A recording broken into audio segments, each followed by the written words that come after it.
আমার জীবন শেষ হয়ে যাচ্ছে, শেষ হয়ে যাচ্ছে।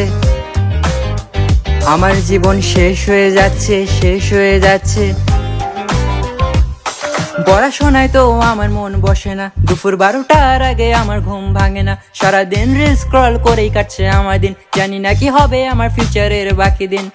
আমি জানি না কি করব আমার জীবনে, তবু স্বপ্ন দেখি ধনী হওয়ার, বসে বাথরুমে বাবা মার গাল খেতে খেতে জীবন আধা শেষ। লোকে আমায় দেখে বলে কেমন পরিবেশ। হ্যাঁ, ভবিষ্যৎ অন্ধকার, খুব বেশি অন্ধকার, অনেক বেশি অন্ধকার। আমার জীবন শেষ হয়ে যাচ্ছে, শেষ হয়ে যাচ্ছে। আমার জীবন শেষ হয়ে যাচ্ছে, শেষ হয়ে যাচ্ছে। আমার জীবন শেষ হয়ে যাচ্ছে, শেষ হয়ে যাচ্ছে। আমার জীবন শেষ হয়ে যাচ্ছে, শেষ হয়ে যাচ্ছে।